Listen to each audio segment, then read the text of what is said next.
Hi, what's up, everybody? We're here with another interview today, and joining us is going to be the man from VeryGames, the Lion King. It is NBK.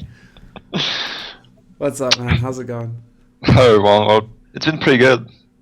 It's a shiny day, everything's perfect. It's a beautiful day, isn't it? Yeah, it is, definitely. For you in particular, because Well, everything is shiny outside, there's like a brown blue sky, everything's perfect. So it but should be good. not only that, you guys just beat Nip. I mean, you must have seen angels flying in the sky and unicorns and rainbows. Well, it's been a pretty sick evening. I mean, we we felt pretty good, but not at that point. I mean, beating But them 2-0 like that, it's just something we've been looking forward to since a long time. So we were just like super happy after that. yeah, I just wanted to ask, like, because you guys just came out of Bucharest, and it just Yep. seemed like everything went wrong when you played versus Nip there. So I was Yep. curious, like, what was the team morale after Bucharest, and then going into this match? We knew that things could have been better. I mean, especially about the ending up top 5-8. I mean, that was. I mean, we had to win everyone if we wanted to be top one. But yeah, concerning the game against NIP, everything went just wrong. We couldn't get our things together. You know, we played a very bad game. We weren't up skill-wise as well. So, we didn't have much thing for us, and the score just speaks with itself. It's been pretty much a blast against us, and we know that if we're on a good day, we can bring out amazing things, but on the other hand, if we're on a bad day, things can go very wrong. So we're trying to But is it Nip in get to the point. particular that kind of like forces things to go wrong? Because it's like we see you play against Uh, other teams, and you wreck house, and then you go up against Nip, and it just seems like nothing quite clicks. NIP have got a very good game style, especially against our team. They manage to adapt to every single thing you do extremely quickly, and if you can't keep up with, I mean, skill-wise, you're gonna have a very tough time against them because they've got amazing aimers and they're not gonna miss a shot against you. Um, So it's like when you're but going into when you're going into this match, what are you telling yourself? we just basically it's just like uh, that's it, man. That's the moment. We have to give every single thing we've got. I mean, it's NIP, but it's still another team that we can beat. Like we've beat them in practice. We showed very good things, and yeah, we're just trying to hype ourselves up and be like, be like, be 100% into it, but at the same time keep your head cool. I mean, you have to reflect a lot against them and just not go like, yeah, brainlessly into the things, and you just have to keep your focus up Hmm. because these guys are always gonna surprise your back, and you would be like, "What the fuck just happened? I don't even know." And yeah, they're just amazing players. So it's harder to play against them in a way because they do very less mistakes, and if you do something wrong, you're gonna be penalized against that. At Dreamhack Bucharest, for example, in the group stage, we played against Lemondogs, and Yeah. we lost the first half 11-4, but managed to come back 16-13, something like this. And that's the kind of things that can't happen against NIP unless they're on a really bad day. But you just can't do any mistakes against NIP, or you're gonna just get slayed. Get slayed. Yeah, exactly. Just real quick, you wanna try moving your mic away just a little bit because I think we're getting a little noise pop. Want to Yeah. make sure everybody's good. Wait. Maybe I'm not on a good microphone on my. Wait. Maybe you Oh should have yeah. checked this before the No. interview, but live, learn. Okay. Well, that should be good like that, I No, guess. no, I no. mean. Now it's much better actually. It was Okay. just getting a Cool. little bit of the pop from when you were breathing on the mic. Okay. Yeah. Sure. Well, should be nice. Yeah, no, it's perfect now. So obviously, I mean, when you guys finished, I mean, I saw Existence's tweet. Champagne. I could only imagine Yeah. how happy you guys were. Yeah, definitely. We were all on TeamSpeak with some guys of the staff, our manager, and everyone was just, very hyped because we made it. So, I just want to ask, did beating them online take anything away from it? Like versus beating them on LAN, did that take anything at all away from the win, or were you guys just like, we beat them in a best of three? It doesn't matter if it was online or LAN. This was it. Obviously, it would have been better to beat them on a best of 3 on land, but anything can happen. We'll see in the future. But beating them in a MSC Elite competition where the finalists are going to go to Shanghai, I mean, it's just going to be something crazy. It's something we've never did, going to Asia like this. I mean, it's maybe once in a lifetime. So I think we're just really happy about the way that how we played as a team, not especially against them, not especially the fact that they weren't at their best level. We're just happy with how we played ourselves and how we managed to handle things, and that's our big win for that game more than anything else. Well, you in particular, you and Scream both were just pulling off amazing shots left and right. Did you eat your Wheaties that morning? Did you just feel good? You woke up on the right side of the bed or what? I don't know. It's just like sometimes, just like some days, just things happen all the way you want, and that's pretty much what happened. We know that. I mean, as I said before, we know if we manage to, get our things together, be hyped, and bring our skill to the max, you can beat anybody. Yeah, that's hopefully what's gonna happen every single time now. But we still have to work on that, and if we manage to do that every round, man, I'm gonna be pretty happy with that. Oh, you've got over that hump now. You've beaten everybody. You don't have to worry about it. There's proof. Yeah, I hope so. But I mean, that leads into the next question, really. Shanghai. I mean, are you excited? Are you excited to be going to the MSI Beat It and to one of the truly international tournaments that we've had in a long time for CS:GO? Yeah, definitely. I think it's going to be the first event where all the continents are going to be represented with qualifiers all over the place, basically in the world. It's going to be pretty amazing, I think, because you've got all those teams from Asia that you didn't see for a long time now on CS. You've got the best team in America who are going to come as well. And plus all this, it's really well organized in a way that you have qualifiers for the event, and everything is very well set up and everything. So I'm really definitely looking forward to it. And for the city as well. I mean, it's not every single day where I'm gonna go to Asia and visit the places. You can go to Shanghai of all places. I mean, yeah, definitely. That's gonna be amazing. Just when you look at your phone in the hotel, look for the smiley face. I'll probably do that. Hit that button. Hit that button. You'll be you should do that before a match too. It'll be good. We're gonna try to do that, and I'm gonna keep it in mind. Just remember that. Yeah. But are you guys the time frame for it? I mean, it's amazing that you guys are going to Shanghai, but the time frame for it, the fact that it's only going to be a few days before one of the biggest tournaments we've had potentially ever. What do you make of that? Are you guys thinking about that going into this, or you're just like, no, this is just another tournament. We come back, it'll be fine. Well, considering the fact that we're a gamer, we're pretty much ready to play at any hour of the day. So even if we have jet lag or anything, we've had LANs on Counter-Strike Source which were pretty much the biggest LAN, and we were playing until 5 a.m. something like this. So obviously it's gonna be pretty hard, making all the trip, which is a 10-hour flight. Yeah. And obviously it's gonna be pretty hard to do the things, but we're gonna have 2 or 3 days to just chill out, relax a bit, and get our strength back after moving all over the places. And hopefully it's not going to be a huge strike for the Dreamhack Winter, which which everyone is looking forward to. Yeah. And we're just going to try to take it easy. I mean, going to Shanghai is an amazing thing, so we're not going to miss that opportunity. And we're just going to do our best to balance things off so we can bring our best game at Dreamhack Winter. What do you make, real quick, just what do you make of the other team from Europe to qualify, Lemondogs? Are you guys worried about them at all going into this? We've played them several times, and they're an extremely strong team. I mean, it's been proved. They've been in the grand final of Dreamhack Bucharest, and they've shown very good things all over the place. I don't know. We faced them several times in practice and even on LAN. I think we've got the edge on them, but anything can happen in a Counter-Strike game, no matter what. So we're just gonna try to. It's kind of the beauty of the game, isn't it?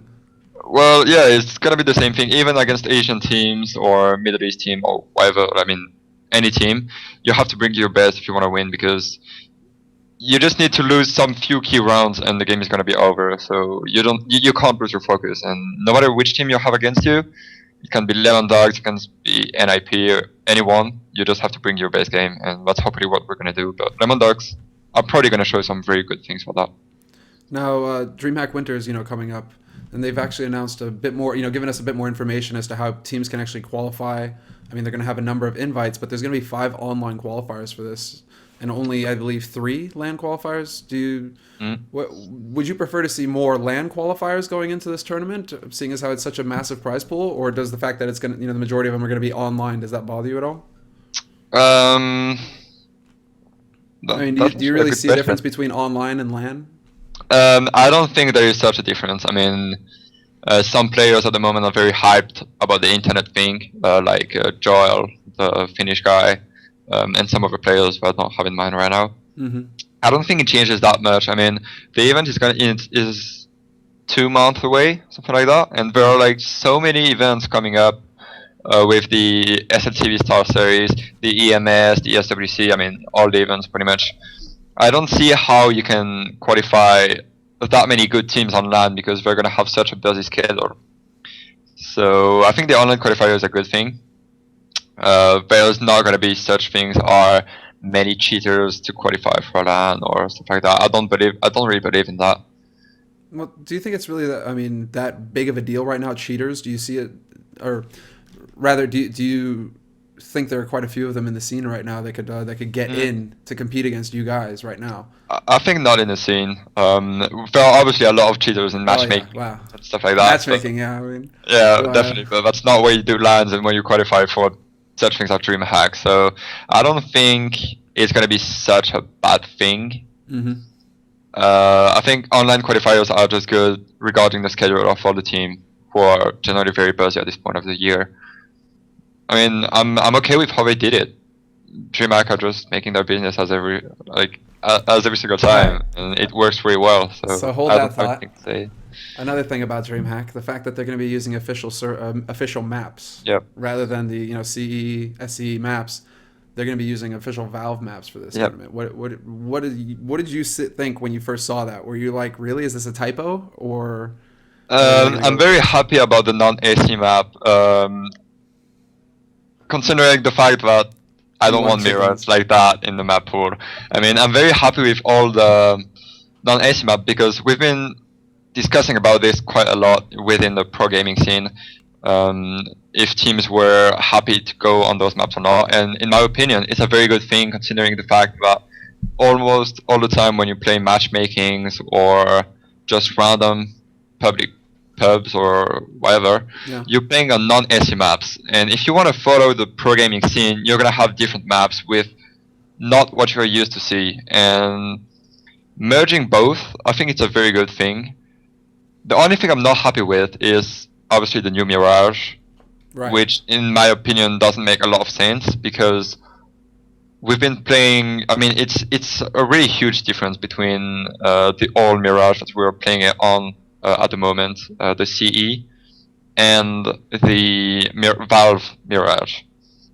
I think it's a very big deal, but we have to check.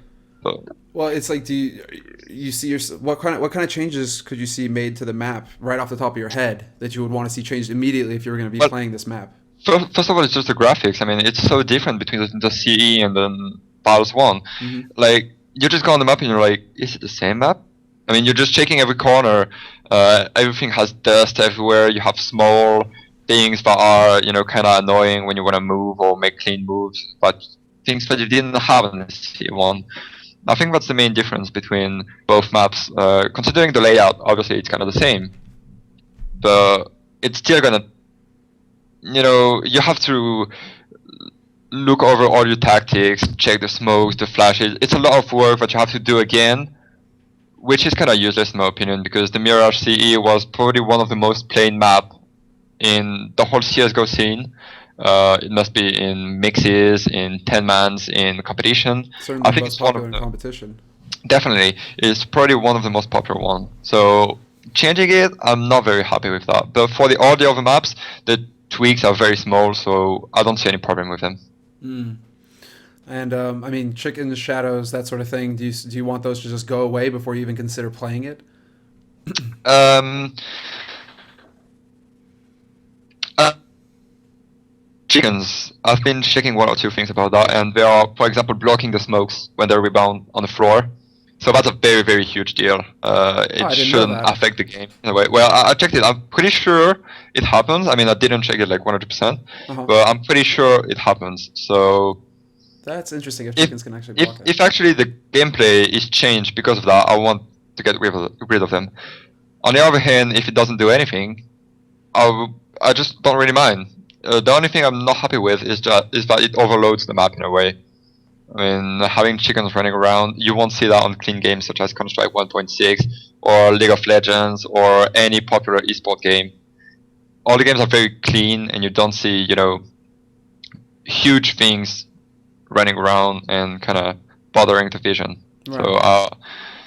So for you, against that. well, just to wrap everything up, it's like for you, the first 4 maps are fine, but Mirage is like the one that needs to be addressed. Like there needs to be something done about it. And you would say like what? Just revamp the graphics of the old map and keep it that way?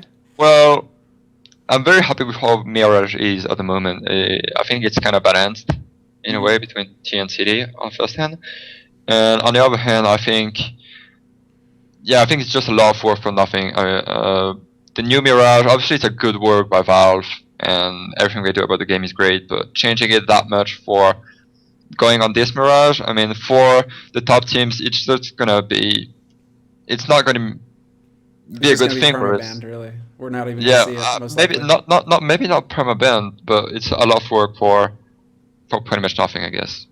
So that's why I'm not really happy with it. All right. Well, there's another recent update that just came out from Valve, and that was the movement change with the weapons and acceleration. Well, already thoughts, as far as movement change is concerned, were you pleased that they decided to go ahead with that? Definitely. I mean, I wasn't really looking forward to them because I didn't really. I won't say I didn't care about it, but I wasn't working a lot towards it. Mm-hmm.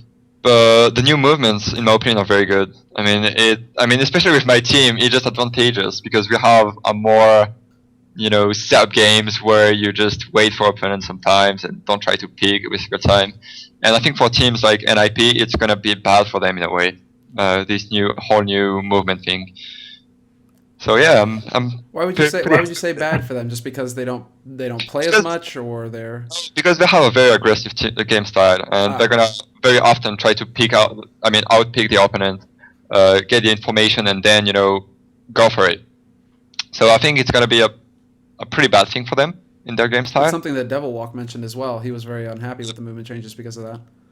Yeah, that changes quite a lot of things, but that's very fair in my opinion, because when you wear City, you have a real disadvantage on not being able to kill the opponent that outpicks you. In a way, he's gonna be faster than you, and so he's gonna have the information where you are without you being able to do anything. So in my opinion, it's a very good change. So it's gonna balance the things pretty much, and it's probably gonna bring up some more tactics in it, because you just can't just run around, and headshot people. Yeah. So it's gonna change the game style quite a bit, I think, in the teams if they want to perform very well. So you feel like across your team, like everybody's pretty happy with it? We haven't seen a change in performance, so I mean, if anything, you guys did better. Yeah, I mean, it has nothing to do with the NIP game. We just feel, I mean, in our opinion, I feel very comfortable with that game style, and yeah, my whole team is happy with it as well. Yeah. All right. So I actually have a question from Anders. He wanted to ask you something as well. How are you so damn good on the defense, on holding sites? Like, is there a method, or is it just something that comes naturally? Like, he's just always going on and on about how you're so solid on defense on CT, on just being able to lock down sites and keep people from getting in. Hard question to ask, but as a team, right? As a team, but also as the individual, because they're individual cogs in the team machine. But I think many people are looking on their terrorist side. If we spot 2 on B, we're gonna go on B, blah blah blah. We do the same thing for the city side. So what it means is that we're always gonna try to take information and adapt to how the terrorists are gonna play. And in a way, when we are going on a server, we're making some tactics, like all the team together. Mm-hmm. And we are trying to think, okay, if they do this, what do we do? If they do a B split, how do we back up from this? How do we make the backup on the side? How do we lock positions down? And that's probably a huge part of how we are good counter-terrorist players. We just try to, outthink opponents in a way, but before games. Well, that So, leads up to another question that I wanted to ask as well. Is the team dynamic, excuse me, between you and Existence, who's the caller for the team. How much is it more of a group mind where you're all giving your input and then he makes the final call, or does he just kind of make the call depending on what he sees and guides you that way? we are actually trying to develop a game style which has way more freedom in it, in a way that he calls less things, and we are in charge of our positions and to call things. Like if you see a weakness in the defense, Okay. on the opponent side, you are responsible of calling it. So it's not him who has to be like, yeah, they're weak on A, just go on A. It's more about the whole team than before. Before it was just calling tactics, and we were just doing our job. Right. Right. But now we're just, especially on the city side, we're just like, okay, classic setup, and then if someone spots a weakness, you're like, okay, next round, just come 3 and B, we're gonna kill the guy up, and we're gonna back up. It's becoming way more like this, like a team spirit where everyone is able to do pretty much whatever he wants, and I think that's how we improve every day, and that's why we still didn't reach our best level. I mean, we just have so many things to explore still within our teams, how people react, and with the team play and everything. Well, how is your practice schedule looking right now? Anyways, like how much work are you guys actually getting in every day right now? Especially with the announcement of DreamHack coming up, etc. I mean, It's been 3 weeks, almost a month, but we start at 5 p.m. We start pracking. So we basically generally go 1 hour or 1 hour and a half just looking over tactics and why things went wrong in other games, how we can fix them, how we can fix our small weaknesses in defenses or attacks or anything. right. And after that, we make generally 4 or 5 practice of every single map, and we just go like that. It's as simple, and we end up at like 11 or midnight, and that's pretty much our schedule, which is pretty busy. No, it's a very solid, hard working schedule. Yeah, It's cool to hear definitely. that. The fact that you guys are putting in that kind of effort and actually having a structure to how you practice is also something very interesting to see. Yeah. All right. Excuse me. Final question. It's a bit of an open-ended question, Okay. but what would you like to see? This is a very general question. What would you like to see coming up next year? Because we've already had the announcement of this first major coming out with DreamHack, but they left it open saying events, plural. Yeah. So Okay. what would you like to see in the CS scene, the competitive CS scene next year, as a player? I think 2 things that would be to speak about would be, first of all, the DreamHack Winter event. It's DreamHack Winter now can be spotted as a major event within the CS:GO scene, and it would be perfect to have 3 or 4 events like that a year, or I mean even more. I don't have numbers, like special numbers in head. That would be good to have people who are like, I mean, if you look at League of Legends and Dota, you have the international and The World Championship, right? the World Championship, exactly. And they can be like, oh, that's going to be an amazing event, I want to watch this. We have so many LANs on CSGO at the moment that people can't really be like, this one is going to be outstanding. I want to watch this one more than watching any other event. I think that's the kind of things we need in CSGO at the moment. Some events like DreamHack, maybe not even as big, but they must look prestigious. Just like IEM were, for example, where everyone was like, that's going to be sick, because there has been so many qualifiers, so many people talking about it. That's the best of the best competing in it. That would be the first thing. And the second thing for me, if CSGO wants to compete with other high-hyped esport titles such as League of Legends, Dota, or any game, would be definitely the free-to-play. I would be really excited to hear that Valve are looking forward to that. It's the player the player difference between all those free-to-play games, such as Team Fortress, League of Legends, obviously. I mean, even though we're never gonna reach such numbers, but Never just say starting. never, but okay. Yeah, well, regarding just Team Fortress, it has like so many players compared to CS:GO. With a very small pro-gaming scene, I guess. I mean, it's not. I mean, I don't think we're ever gonna see Team Fortress as big in events as DreamHack Winter, for example, and stuff like that. So I think the free-to-play would be an amazing thing for CS:GO, bringing a lot of players, making the esports scene grow, obviously. Well, do you That would think? be the I two mean, best things. do you think these recent marketplace changes with the addition of skins, and where we're gonna have that marketplace? Do you think it's just all saying, okay, we're going free to play, just give us the time to set it up? Well, I think it's a huge.